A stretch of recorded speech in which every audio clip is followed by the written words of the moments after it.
Two Supernatural Stories by Perceval Landon. Railhead. This story was told me in Rangoon by a man whose name, I think, was Torrens, but I cannot remember very clearly, if indeed I ever knew. I hardly know anything about the man who told it, except that he was obviously convinced of its truth. He said that John Silbermeister told him the story himself, and I have no doubt that he did. So far as Torrens could recall the man, Silbermeister was an ordinary lanky man, of a singular directness of speech, and totally unable to see a joke. So, for that matter, was Torrens. He said that he had so far verified the story that at the date that Silbermeister mentioned, the NP railway would have reached Enderton. Nor is it apparent what motive there could be for Silbermeister lying in the matter. Torrens hadn't the imagination of a rickshaw waller, so it isn't his lie either. At any rate, I give it for what it is worth. Torrens was a little man who had taken up Christian Science somewhat earnestly, a little beyond middle life. He was really a person of some importance on the railway, and I believe one of the company's most efficient servants. To listen to him sometimes, one would hardly believe that an accident could possibly occur on the railway, except as a mere delusion of the senses. I believe he died about 2 years after he told me the story, and for his own sake I hope that he was able to maintain his Christian Science doctrines to the end, for he had sore need of them. He died of cholera at Barmo in 1904. He had shown me round the curiosity shops of Rangoon, and with his help I had disentangled 1 or 2 interesting pieces of work from the mass of modern substitutes. It is unfair to call them forgeries, which fill up the curio shelves of Rangoon dealers. One of them was a little bronze serpent, which sat on its rounded tail and blinked at me with ruby eyes, as he told the story in the billiard room of the Strand. And I remember that the Calcutta boat was coming in from the Hastings Shoal at the time, and from time to time wailed like a lost spirit up the river. The heat was intense. They have not in Rangoon the mosquito antidotes to which one is used in India. One buzzing electric fan supplied the entire room, but its sphere of influence was entirely monopolized by a pair of German-Jewish diamond merchants and their wives. "Some years ago," said Torrens, "a man called Silbermeister came to me with excellent references and asked if there was any chance of his being employed on the new construction toward the Yunnan frontier. That was before Curzon had put a stopper on the whole project. I dare say Curzon was right. The railway to the northeast, both on this side and on the other side of the frontier, would have been extremely expensive and possibly impracticable. There are deep ravines, canyons, Silbermeister called them, across which our line had to be thrown. To zigzag down to the bottom by reversing stations, and then up again, seemed to be the only possible means of crossing them, and with such enormous initial expenditure, it was doubtful whether the traffic would ever pay 1% upon the capital.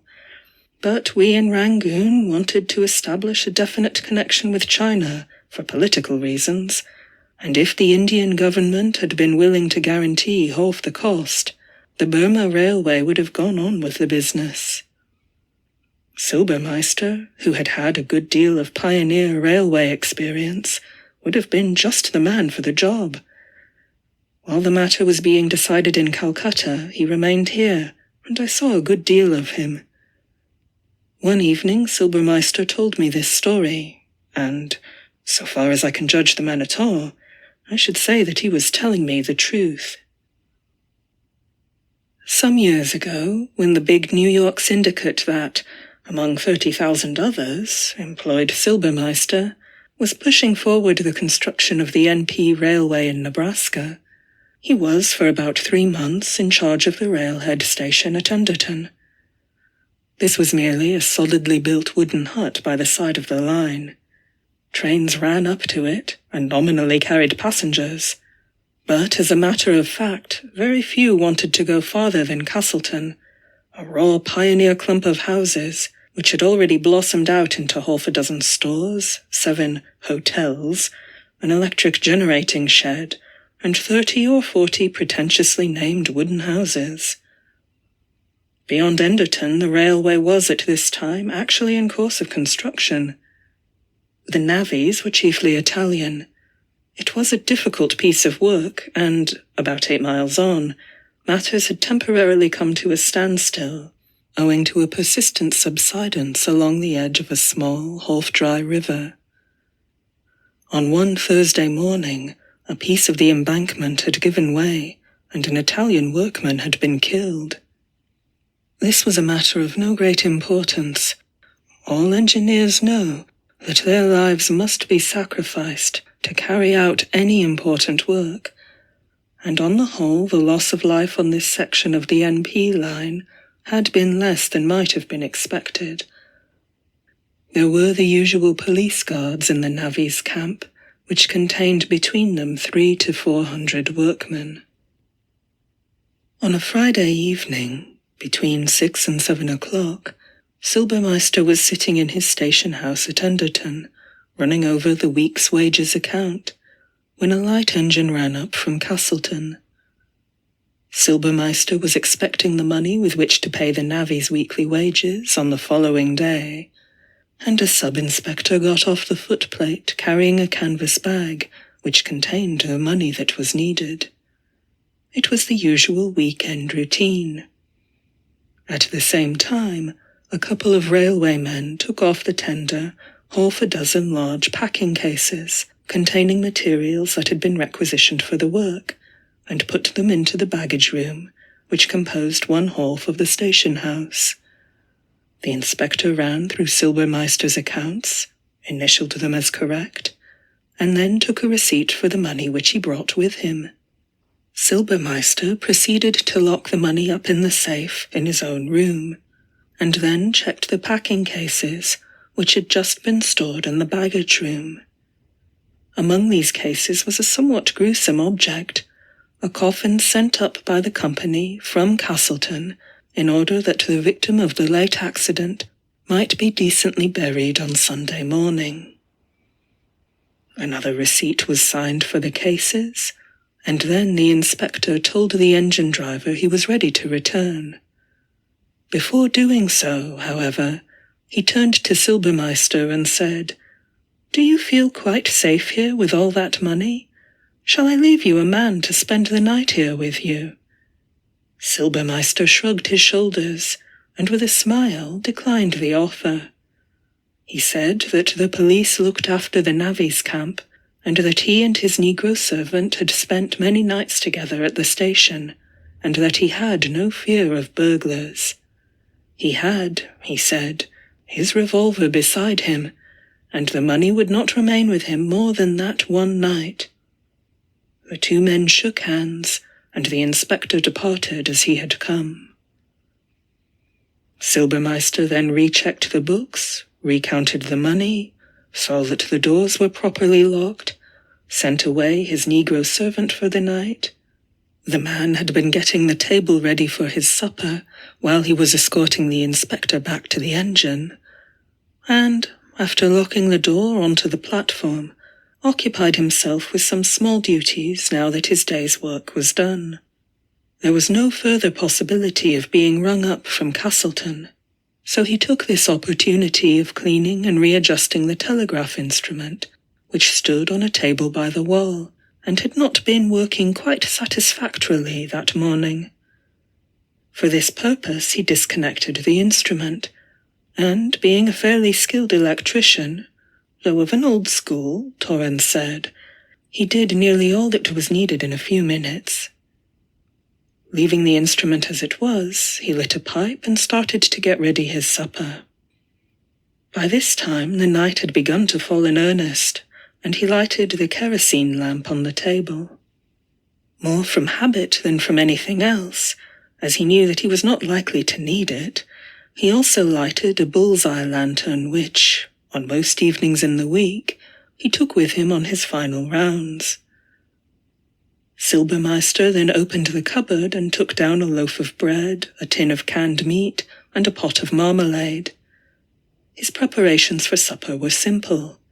It was a cold night, and he meant to have some hot grog before turning in, so he lighted the spirit lamp and filled his kettle from a pitcher of water. While the water was boiling, he opened the tin of meat, cut himself a German slice of bread, and sat down to his meal.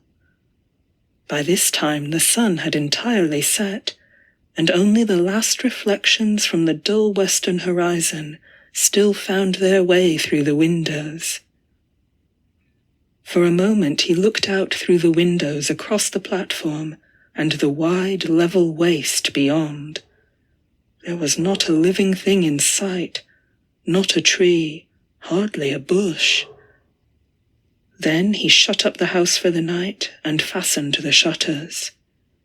He sat down at the table for his meal, propped up a book underneath the lamp, and made himself as comfortable as he could. The bully beef was not a very appetizing dish, and it occurred to him that he had a bottle of sauce put away in a box at the side of the room. He got up, opened the box, and, in order to find the sauce, turned out upon the floor with some noise most of the contents of the trunk.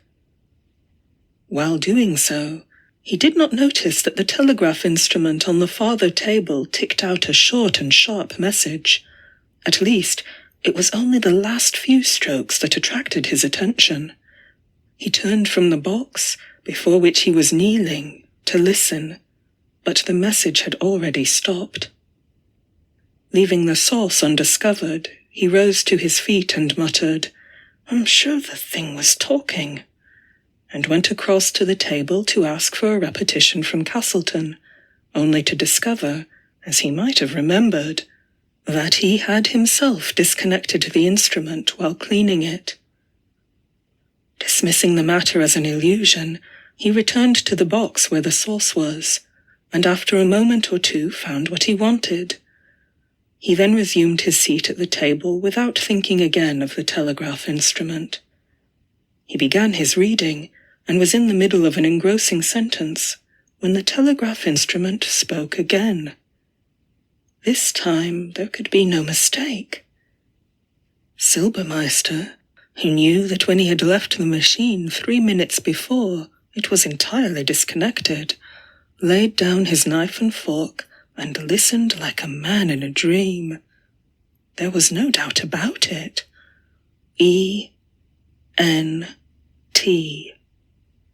The signal for Enderton Station had been called up sharply, imperiously, unmistakably. He waited a moment, and then, in spite of the fact that he had not acknowledged the call, came the short message. He muttered the words as they were ticked out. "Watch the box." For 1 full minute Silbermeister sat immovable. There was no question of the fact, yet the man's common sense refused to believe in what his ears had heard. The room was dead silent except for the hissing of the spirit lamp which had just begun to boil. Silbermeister felt that he was the victim of some nightmare. He would not believe his own senses, and decided to test the thing once more. He rose from the table, went across to the instrument, and brought it bodily away from its position. He put it on the table in front of him next to the corned beef, and then, blowing out the spirit lamp in order that the silence might be more intense, he resumed his seat and waited, hanging over it with every sense on the alert. The lamp lighted up his angular jaw and deep-set eyes, staring at the little contrivance of brass and wood. He had not to wait long. The instrument, with its connecting wires and plugs hanging over the side of his dinner table, and still swinging to and fro beneath it, once again called out his station. E-N-T.